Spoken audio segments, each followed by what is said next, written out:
Estimados internautas, saudações. Sejam todos bem-vindos a mais uma edição do nosso podcast Chá de Coaching e Liderança. Por sinal, edição número 2 do ano 2023. Este programa vai ao ar todos os sábados, pelas 14 horas, neste formato podcast, em que atraímos líderes para que eles, na primeira pessoa, possam transmitir-nos as suas experiências em forma de narrativa, para dar-nos a conhecer que conhecimentos ou saber teórico é que adquiriram, que habilidades ou ferramentas técnicas, saber fazer é que obtiveram para complementar o conhecimento teórico e que atitudes, saber ser, estar e comportamentos é que forjaram para poder acomodar o conhecimento teórico e prático. Por conhecimento teórico, subentende-se que é instrumental para os líderes daqui poderem se conectar a um propósito, identificar e conectar a um propósito de vida e a um segredo oculto, na base do saber fazer prático, ferramentas técnicas, como é que depois convertem a nível de empreendedorismo e liderança para assumirem este saber, o saber, o entendimento, a consciência sobre o seu propósito enquanto uma atividade útil que beneficia a outras pessoas. E também em termos de atitudes, queremos aqui conectar ou assumir que forma é que eles podem ser uma escala de influência enquanto um caráter, porque o caráter ao fim do dia que vende mais do que propriamente a comunicação verbal. É nossa ambição contribuir para o desenvolvimento de uma comunidade de líderes que sejam conscientes, responsáveis e empáticos. E a técnica que nós usamos para este podcast é comunicação, porque sabemos que a comunicação está para a liderança, assim quanto a liderança está para a comunicação. Por via deste ambiente de comunicação fluida ou conversation that engage, os líderes podem transmitir os seus pensamentos, as suas ideias, de uma forma sistemática, concisa e devidamente fundamentada. E, naturalmente, num ambiente de conversa sem julgamento. Temos hoje como líder convidado para o nosso podcast Gil Cambole, ele que é doutorando em Direito, advogado de profissão, sócio da Sociedade de Advogados CA, ou CA Advogados, membro do Conselho da Faculdade de Direito da UEM, membro do Conselho Jurisdicional da Ordem dos Advogados de Moçambique, entusiasta, como ele dizia, ou speaker em liderança. Gil Cambole, bem-vindo ao nosso podcast. Muito obrigado. Agradeço o convite que me foi endereçado para esta conversa. E como estava a dizer na introdução, eu sou um entusiasta destas matérias de liderança, por isso para mim estar aqui é acima de tudo um grande gosto, e espero que esta nossa conversa seja animada e seja sobretudo útil para aqueles que nos vão assistir e que seja realmente uma conversa de impacto para aqueles que vão a ela ter acesso. Mais uma vez, obrigado por este convite. Muitíssimo obrigado.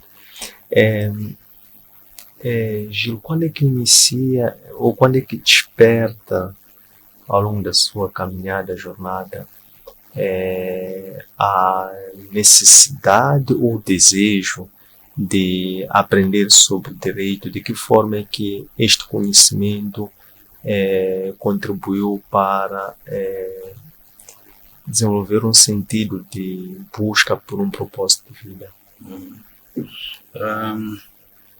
Eu diria que comecei a me interessar por matérias de direito antes mesmo de fazer o meu ensino médio.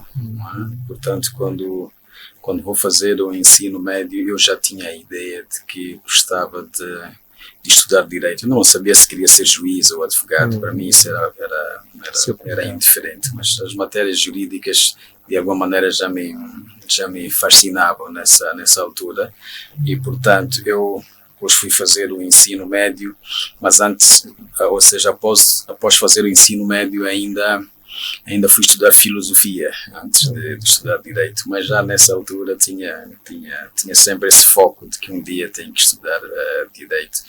Então, depois da filosofia, que já fui para o UEM para estudar direito, efetivamente, e tenho sentido a todo momento que é realmente, entre aspas, a minha casa, esse conhecimento, não só porque serve para aquilo que é mais ou menos um dos propósitos quando nós estudamos, que é estudar, fazer uma carreira e conseguir viver com isso, mas é sobretudo porque no direito eu sinto que posso contribuir para os outros, e penso que o maior prazer que tenho sentido no direito é justamente essa possibilidade de contribuir para a sociedade, e faço de diversas maneiras, desde logo como professor ou como docente. Eu estou aqui na UEM, mas também estou no ISCTEM, e envolvo-me em muitas outras ações de formação fora das universidades. Contribuo também como escrevo também no âmbito jurídico, tenho literatura publicada no âmbito académico,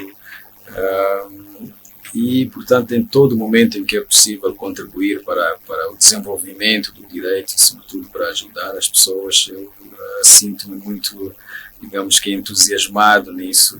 Pelo que, voltando assim para a sua questão, acho que se houver, de certa maneira, algum propósito que me tenha sido determinado, acho que no direito estou a conseguir cumprir esse propósito, porque este sentido de estar a contribuir para a sociedade é muito vivo quando eu me encontro nessas matérias jurídicas, porque elas representam a minha paixão e, portanto, acho que realmente encontrei aí, ou pelo menos parte do meu propósito, eu encontrei aí.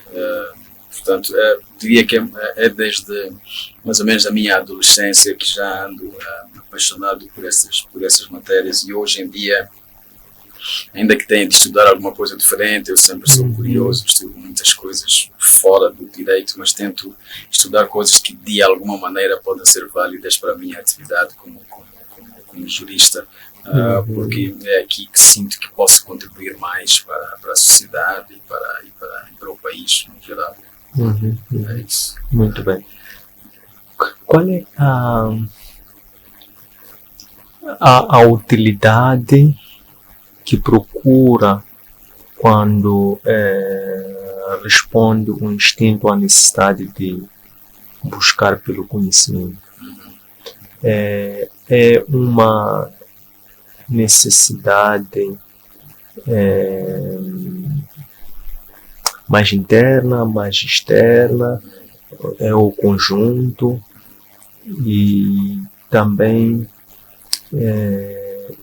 em que ambiente que melhor se sente a buscar o conhecimento, a partilhar o conhecimento, a investigar, a praticar. Sobre qual a necessidade que procuro, digamos que satisfazer quando busco conhecimento, eu diria que é o conjunto do que disse, porque de certo modo eu tenho uma necessidade externa quando busco conhecimento, porque acima de tudo eu sou um profissional do direito. Como advogado eu tenho que responder às necessidades dos meus clientes, e para eu responder devidamente às necessidades dos meus clientes eu tenho que estar bem informado, tenho que estar à frente dos acontecimentos. Portanto, hoje em dia o escritório que eu dirijo, por exemplo, é um escritório que está sempre muito preocupado com o conhecimento. Nós procuramos sempre pôr os nossos advogados a fazer os últimos cursos em matéria jurídica, procuramos ter uma biblioteca ultra moderna, no sentido de que queremos estar sempre à frente dos acontecimentos para poder também com isso prestar um serviço de qualidade aos nossos clientes. Mas também como professor, eu procuro sempre fazer com que os meus estudantes saiam da sala de aulas sempre com uma coisa nova. E eles saiam da sala de aula inspirados para fazer muito mais, e para conseguir isso tem que ler muito. Não gosto os meus estudantes sabem que eu não gosto de ir a uma sala de aulas ou uma aula sem preparação, e portanto toda a aula que eu dou é uma aula que eles no final têm que sentir que isto foi preparado, e ficam eles próprios desafiados para fazerem um pouco mais ou dar um pouco mais de si.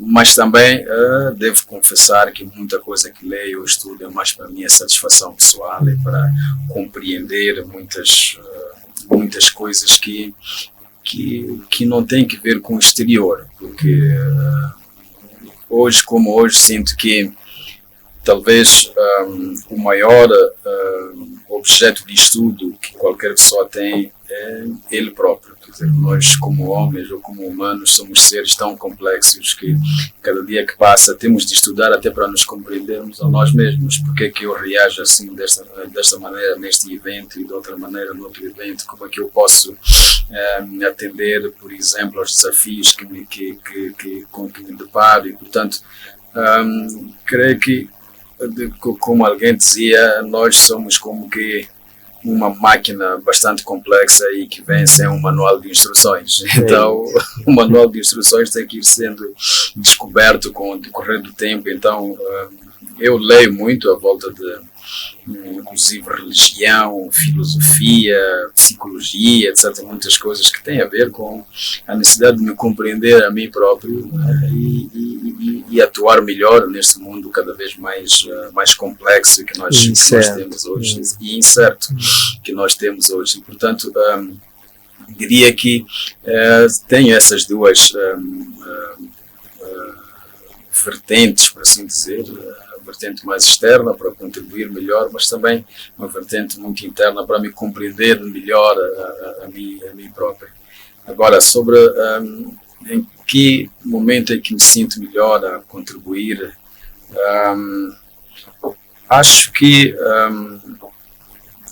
eu tenho vários momentos em que aquilo que eu estudo pode ser posto em prática. Como dizia, como advogado, vou aos tribunais, tenho aconselhamentos a clientes e tenho que produzir, por exemplo, pareceres jurídicos, etc. Portanto, há muitas coisas que faço nesse contexto, mas também, como dizia, sou professor. Eu acho que, para ser honesto, é como professor que eu me sinto mais entusiasmado, se eu pudesse só escolher uma profissão, acho que ficava só a dar aulas, a escrever e a dar aulas, porque é coisa que me dá muito mais prazer e sinto que realmente a minha performance aí atinge o seu limite.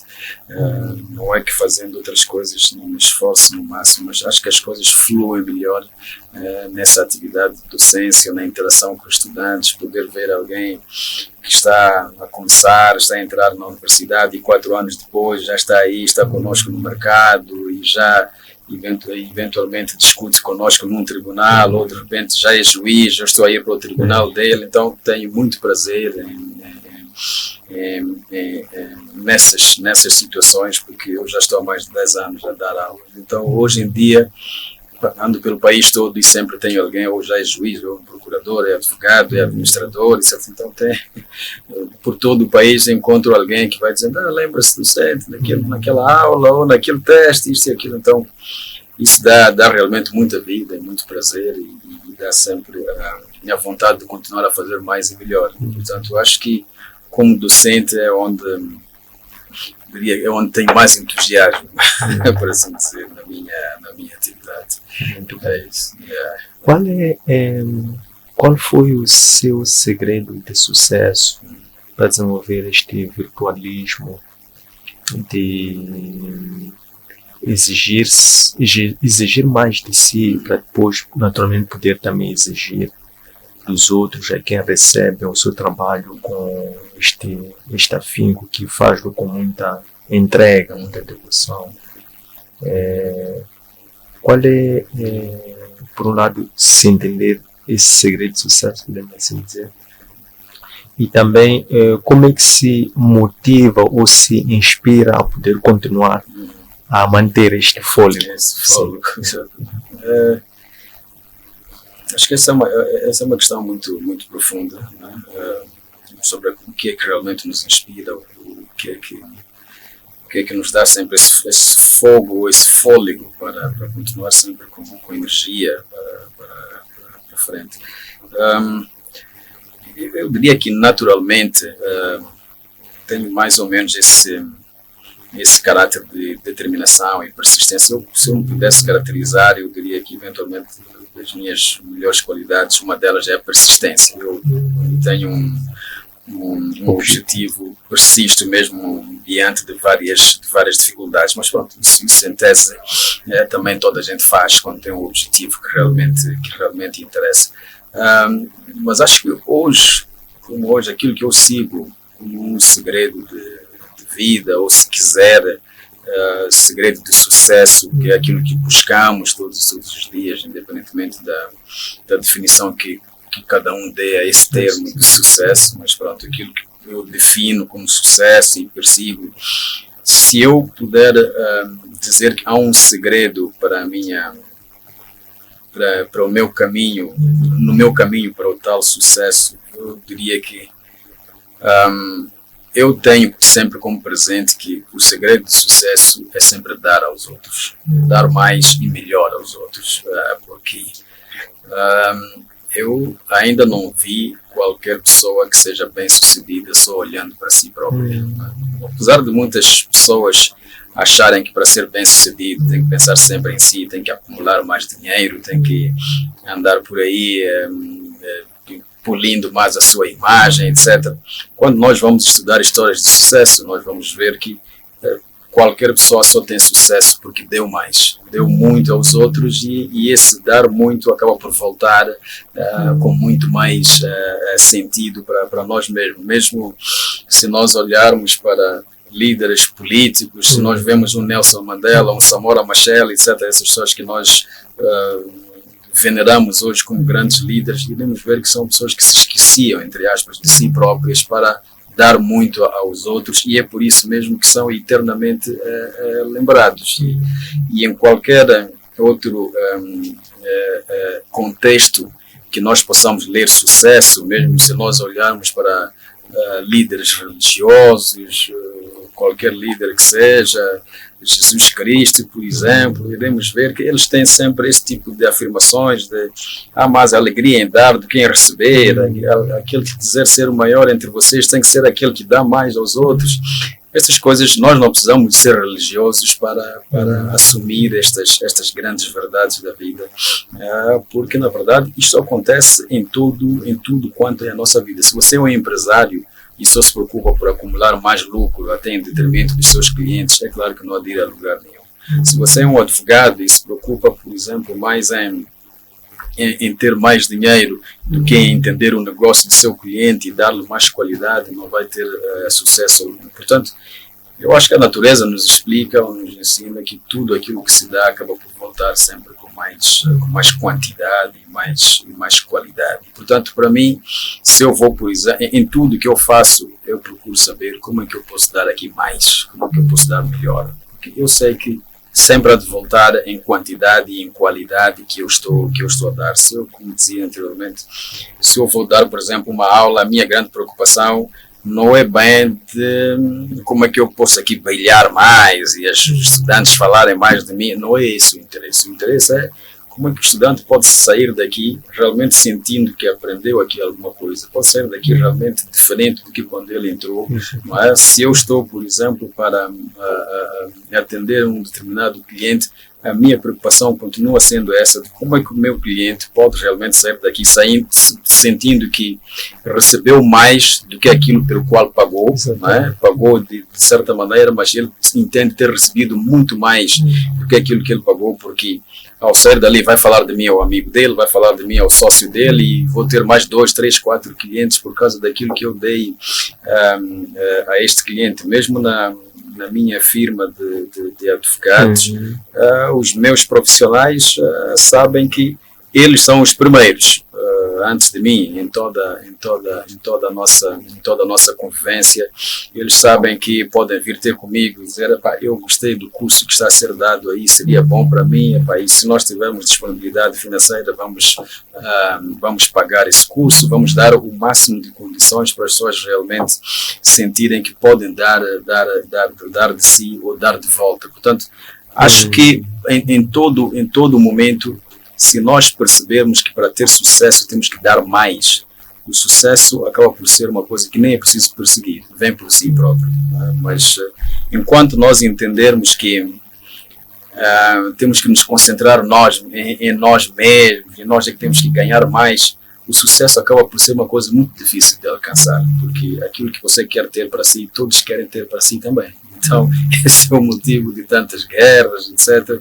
E acabamos por olhar para o mundo como um lugar mau para se viver, enquanto é possível olhar para o mundo de uma maneira completamente oposta. Não é? Quer dizer, eu posso dar o melhor de mim, porque de certa maneira as pessoas hão de dar de volta. Não é que o mundo seja todo cheio de maravilhas e que não haja problemas, não é esse o ponto. É só que é possível alterar o foco, tirar o foco de si próprio para o foco ser os outros, como até o António estava a dizer no início, que a liderança tem muito a ver com influência, né? E influência o quê? Influência é esquecer-se de si próprio e impactar os outros, e de certa maneira os outros acabam por trazer de volta aquilo que você deu a eles. E portanto, eu particularmente olhando para trás, e se eu disser que tenho algum sucesso, ou todos os meus momentos que eu digo que são momentos de grandes realizações, vejo que essas realizações eu não alcancei por ter sido muito esperto, ou muito inteligente, ou isso, aquilo, não. Essas realizações consegui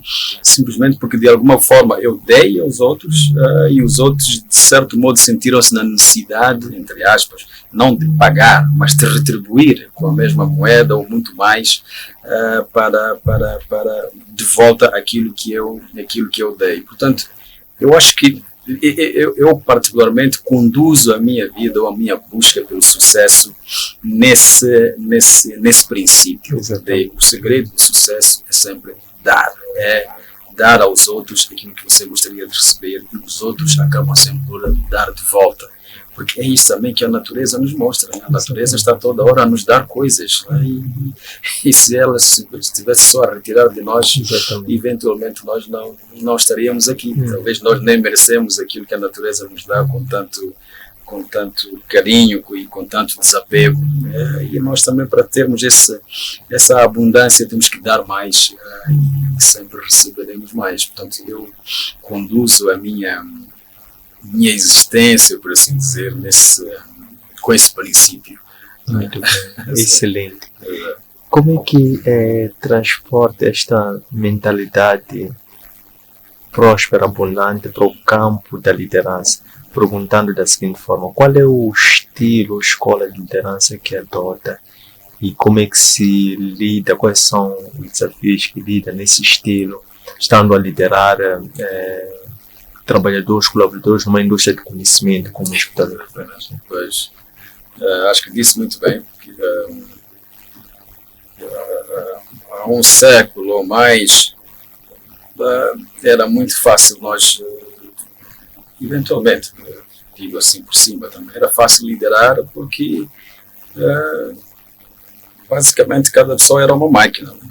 A pessoa estava à frente de uma máquina, fazia girar uma engrenagem, ou tinha que pôr uma peça ali, etc. Portanto, nós podíamos medir como é que a pessoa se está a entregar ou não se está a entregar, consoante hoje fez 100 parafusos ou 200 parafusos, podemos medir se está a entregar ao trabalho ou se está empenhada ou não. Portanto, era fácil nós percebermos o empenho da pessoa para o trabalho. Mas hoje, sobretudo na indústria em que eu me encontro, em que praticamente todos os meus profissionais ou são licenciados em Direito, ou são mestres, ou doutores, portanto, essa gente que eu tenho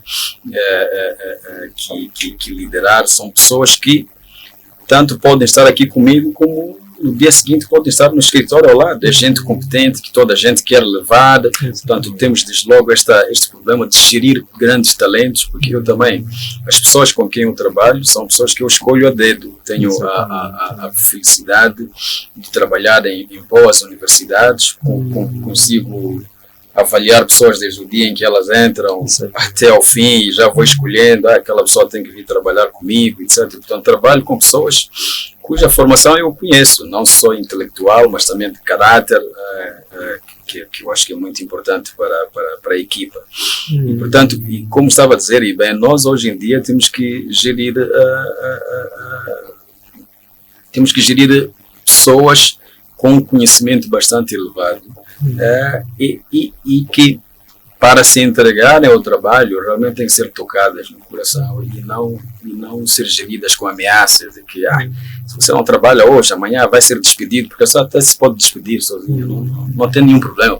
Se despede hoje, já tem 3, 4 empresas à espera e há de ir trabalhar no outro lado. Portanto, daí a importância, acho eu, de transportar essa visão desta liderança de doador para este contexto em que nós estamos, sobretudo nesta indústria da advocacia. A advocacia é, sobretudo, uma atividade bastante estressante, né? As pessoas olham de fora, veem toda a gente gravatada, etc. Parece aquilo tudo muito bonito, mas o dia a dia no escritório de advogados é uma coisa extremamente estressante, porque os empresários, as entidades com quem nós trabalhamos, imagina, por exemplo, aqui está o Antônio com a sua empresa, qualquer problema que tenha aqui, o Antônio vai dizer, eu quero dedicar-me a negócio, não quero me dedicar a problemas, meus advogados é que têm que tratar disso, né? Então, o advogado é como que, entre aspas, o saco de pancadas dele, tem que receber tudo aquilo que são problemas dos seus clientes, porque os clientes querem tratar de negócio, não querem tratar de problemas. Então, o advogado é que fica a gerir, assim como hoje vai chegar o seu problema, eu num dia posso receber 4, 5, 6 problemas, eu tenho que ter o estofo emocional e intelectual para absorver isso a todo momento. Num único dia eu posso ter uns 3, 4 julgamentos sobre coisas diferentes, um que está a dever o outro, uma mulher que foi violentada pelo marido, alguém que foi despedido ilicitamente, etc. Portanto, é um conjunto de coisas com que os advogados trabalham todos os dias. Então, eles já estão sob estresse altíssimo.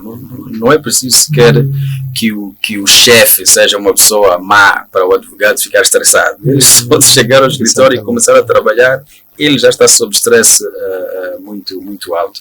Daí, então, que conhecendo esta realidade, o meu estilo de liderança no escritório de advogados tem sido transportando esta ideia de liderança de doação para este contexto. O meu estilo tem sido sempre, como eu dizia anteriormente, de colocar as pessoas em primeiro lugar. Nós, na CEA, nós procuramos, acima de tudo, trabalhar como uma família, né? E uma das nossas primeiras regras, qualquer estagiário que chega ao escritório, ou mesmo a senhora da limpeza, que chega às 7 da manhã, a primeira regra que nós temos no escritório é que ninguém é doutor. Portanto, a pessoa até pode chegar hoje, já vai me chamar também Gil. Onde é que está o Gil? Não tem que dizer doutor Gil, isso nós não temos. Portanto, é o Gil, é o Américo, é a Thaís, sei lá que. Portanto, somos pessoas antes desses títulos que existem por aí. Mas, acima de tudo, nós fazemos tudo por tudo para dar o máximo de condições para a pessoa que está a entrar para nós. Portanto, a pessoa tem que sentir que este escritório, acima de tudo, está para mim. E porque o escritório está para mim, então eu também tenho que dar de volta tudo o que é meu. Eu tenho que dar Nós não temos sequer horário de trabalho. O advogado pode entrar hoje às 7, ou entrar às 13, às 15, como ele entender, né? E ele tem que gerir os seus assuntos. É óbvio que, como uma empresa, nós temos um limite mínimo de tempo que nós temos que faturar tempo ao nosso cliente, mas não há um ponto onde tem que ir marcar, dizer agora hoje chegou às 7h30, isso é ok, não há isso. Então, a nossa lógica é sempre dar o máximo de condições aos nossos advogados, não só condições de natureza material, como computadores topo de gama, de condições financeiras como bônus, isto, ou bons salários, isto, mas também condições emocionais importantes, porque eu acho que quando nós estamos a gerir pessoas com conhecimento elevado, uma das coisas importantes que as pessoas querem é sentido de perspectiva. A pessoa entrar no escritório hoje, está acabada de sair da faculdade, praticamente ainda não sabe nada em termos de trabalho próprio mesmo, mas a pessoa precisa de perceber que caminho é que eu posso fazer para chegar, por exemplo, a sócio desse escritório. E, portanto, a nossa indução a pessoa está a chegar, a gente já vai dizendo, você, daqui a 1 ano, a sua situação será esta. Se comportar desta ou daquela maneira, daqui a 3, 4 anos, a sua situação será esta. E para chegar, por exemplo, a associado, coordenador ou a sócio, o seu caminho é este. Portanto, enquanto nós sabemos que existem outras empresas ou outras sociedades em que a pessoa entra, não sabe quando é que vai ser promovida ou por que é que vai ser promovida.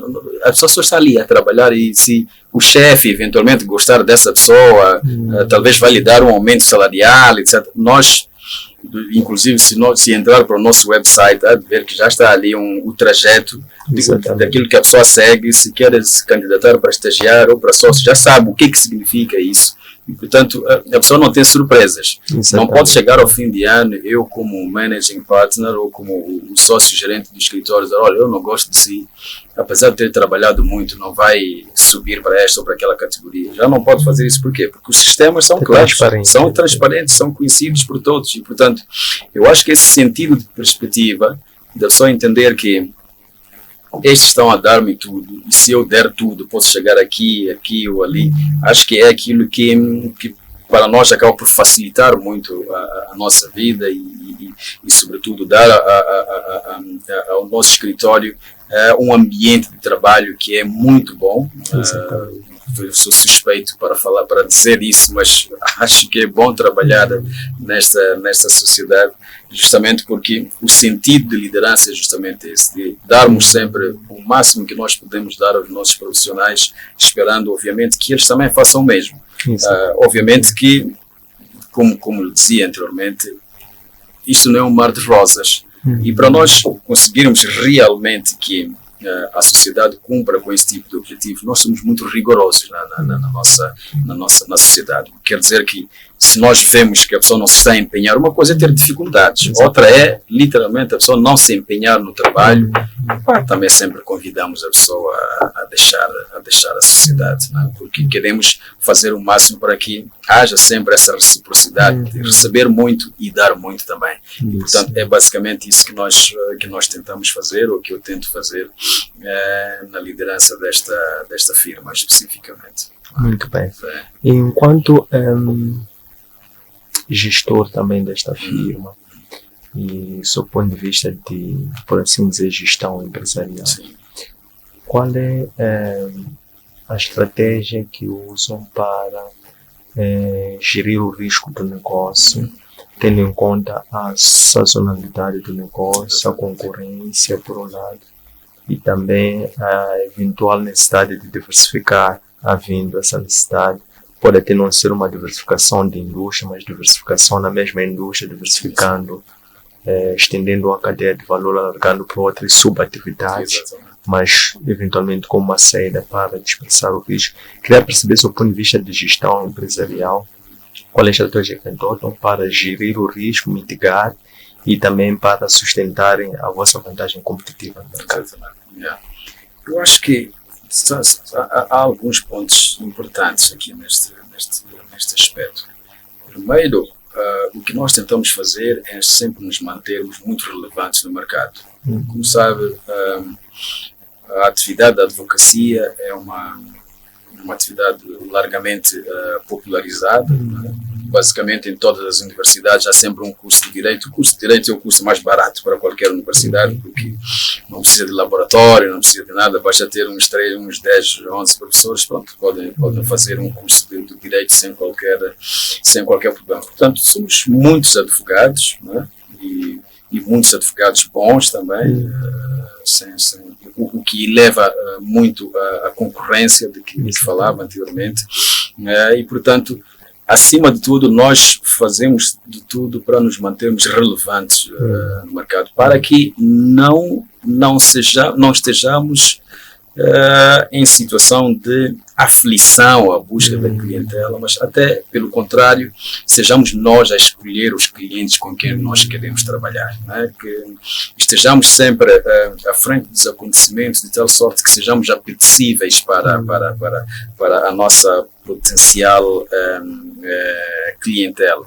Nós, como advogados, como sabe, não podemos fazer publicidade, né? É por isso que não vê aqui outdoors de sociedades de advogados, é proibido por lei isso. Nenhum advogado, pelo menos em Moçambique, nenhum advogado deve fazer publicidade dos seus trabalhos. Portanto, para se fazer conhecer, tem que diversificar e efetivamente as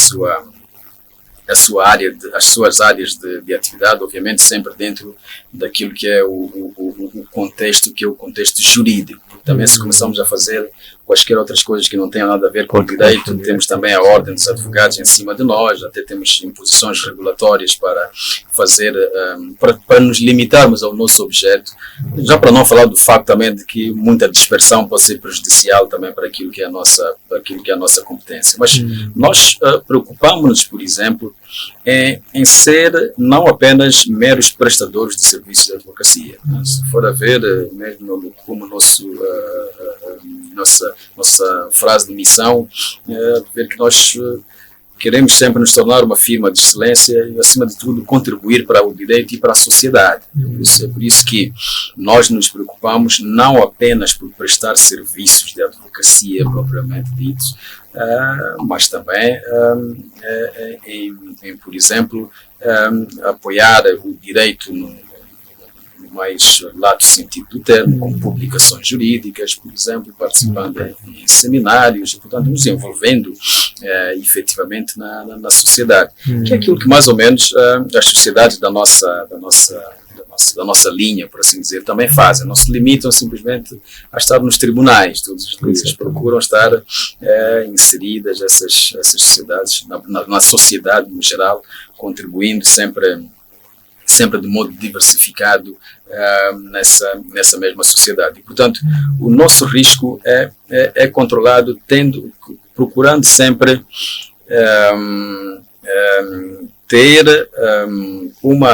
de certa maneira, uma clientela garantida, mas garantida com meios que não são apenas o exercício da advocacia. Portanto, envolvemos-nos em muitas mais coisas que são relacionadas de alguma maneira com a advocacia, mas que permitem assim que nós não estejamos sempre naquela aflição de que se este cliente não nos paga hoje, talvez amanhã a gente não consegue pagar salários, etc. Porque realmente, como disse, esta atividade, como qualquer outra atividade, digamos, comercial, uma atividade que tem alguma sazonalidade. Agora, por exemplo, vamos entrar para férias judiciais, há muitas coisas que nós fazemos normalmente que não vão ser feitas no período que se segue. Portanto, e em todo o caso, nós temos que nos manter vivos, temos que pagar despesas, temos que remunerar os profissionais e, portanto, temos que manter um limite mínimo de cash flow, por assim dizer, que permite que permite essa paz. Portanto,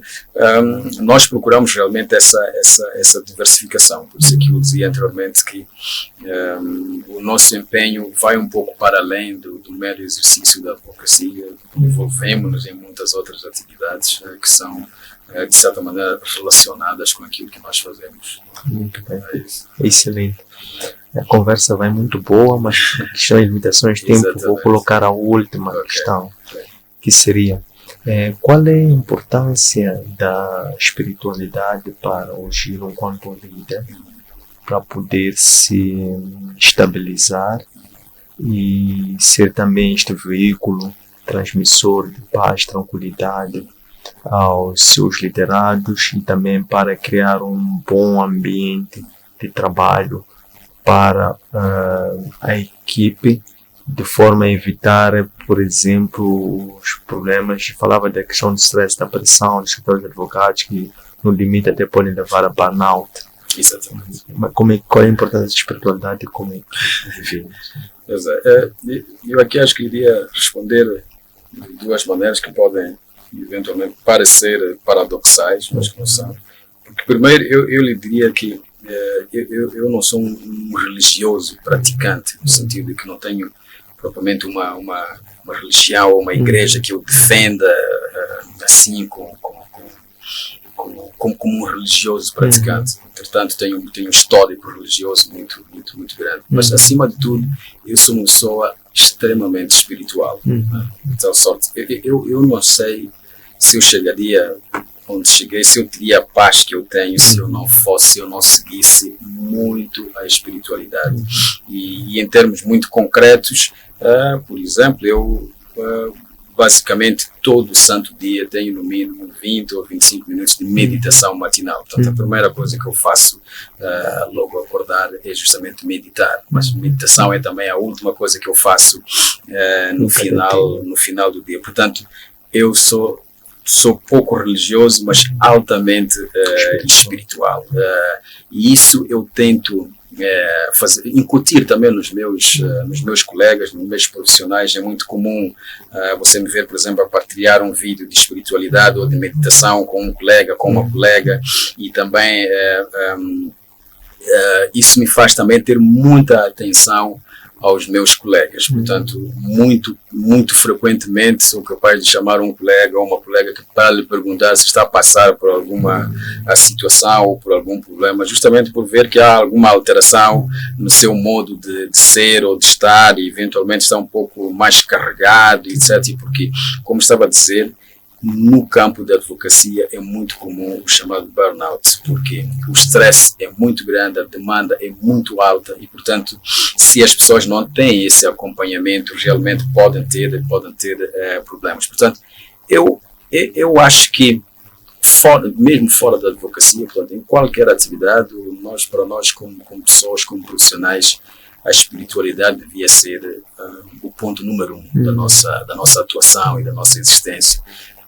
Porque eu não estou a ver como é que se possa alcançar sucesso se pelo menos por 1 minuto ou por 2 minutos do dia você não para realmente definir onde é que você quer chegar, como é que você quer chegar, e quais são as circunstâncias com que você vai trabalhar para chegar lá. E espiritualidade é isso. Espiritualidade é simplesmente entender que há um ponto que eu posso determinar a mim próprio e decidir que quero chegar lá, e vou buscar as forças necessárias. Posso chamar de Deus, de Alá, de força infinita, ou que seja.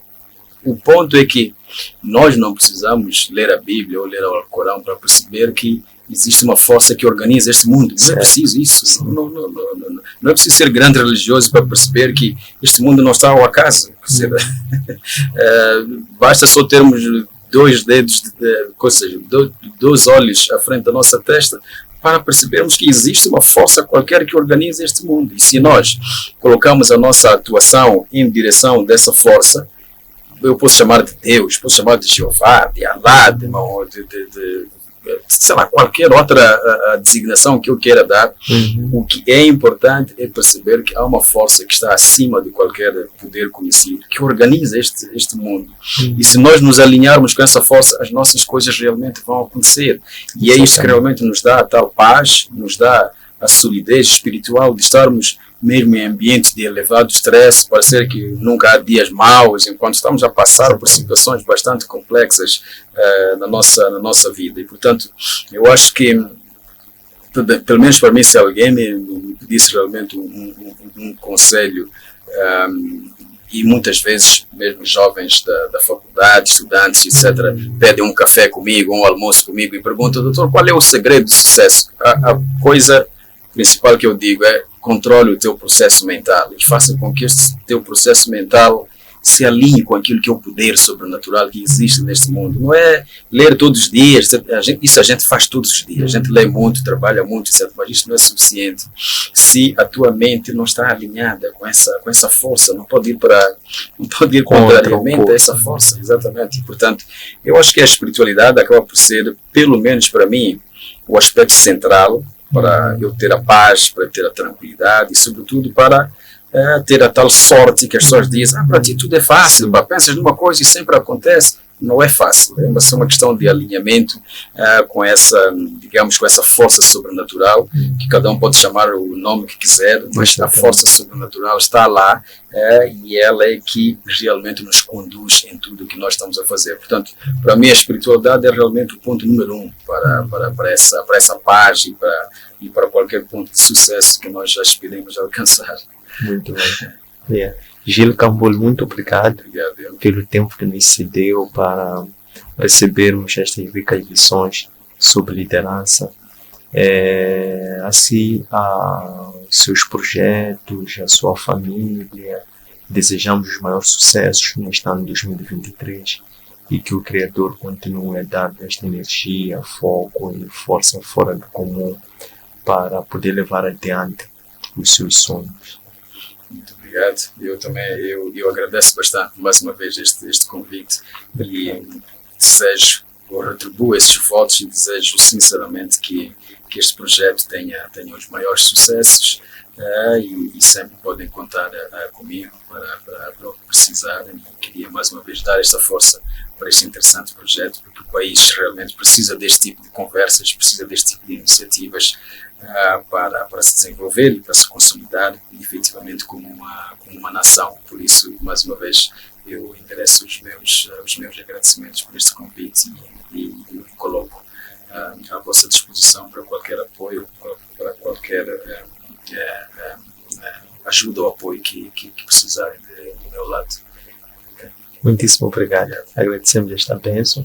Estas lições encontram disponíveis nas nossas plataformas Facebook, Antônio Sende-Oficial, no nosso canal YouTube, Antônio Sende-LDA, no nosso aplicativo Elo App.